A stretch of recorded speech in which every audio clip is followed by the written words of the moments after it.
Now I am going to dictate a legal passage. Exercise 6 at the rate of 100 words per minute. Let's start. A further application was filed by one Mr. A.K. Arora, who is also an MLA of the Haryana Vidhan Sabha. The prayer in all the said applications was for leave to intervene. In the special leave petition filed by the Speaker of the Haryana Vidhan Sabha, the same were allowed by order dated 28th February 2012. Pursuant to the said order, Laded Senior Counsel appeared for the leader of the opposition and the other interveners and urged that the orders passed by the Speaker on 9th and 10th December 2009 were void ab initio and in excess of jurisdiction. However, in the lengthy submissions advanced by the advocate in relation to the provisions of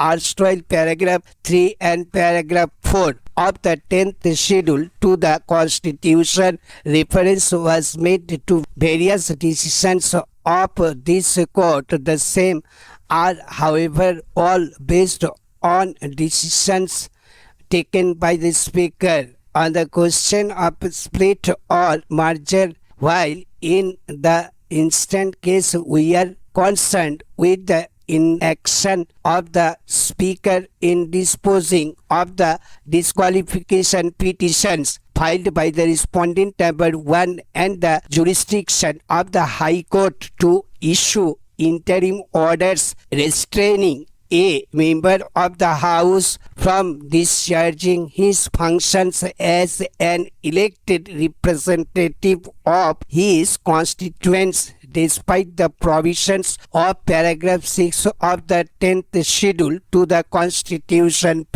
Most of the questions raised by the senior advocate contemplate a situation where the Speaker had taken a final decision on a disqualification petition.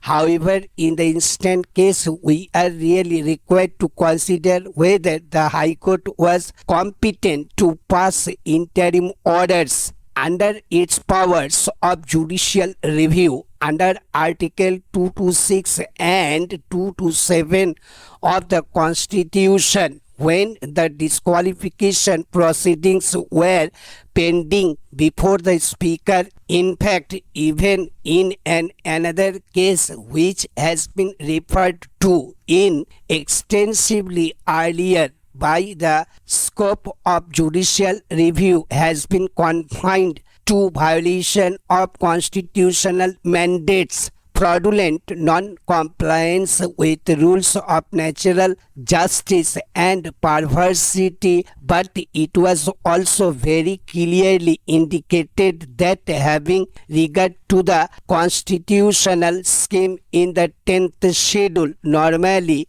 judicial review could not cover any stage prior to the making of the decision by the Speaker or the Chairman of the House, nor any other action was contemplated or permissible from the submissions made on behalf of the respective parties. Certain important issues emerge here.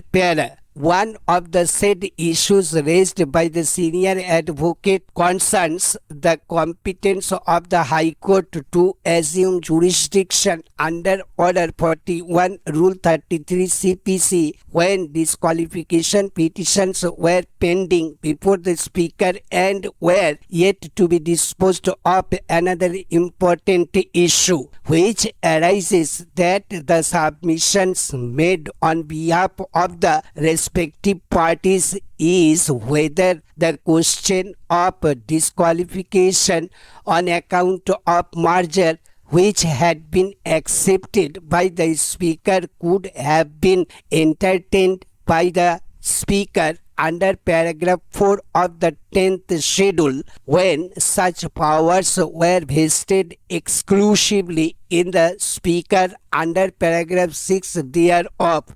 Relying on the earlier decisions of this court, the learned single judge came to the conclusion that while passing an order under paragraph 4 of the 10th schedule to the Constitution, the Speaker does not act as semi-judicial authority, and that such order would necessarily be subject to adjudication under paragraph 6. Accordingly, the main challenge to the impugned decision of the division bench of the Punjab and Haryana High Court is with regard to the competence of the Speaker of the Assembly to decide the question of disqualification of the members of the Haryana Janohit Congress Party on their joining the Indian National Congress Party on the basis of the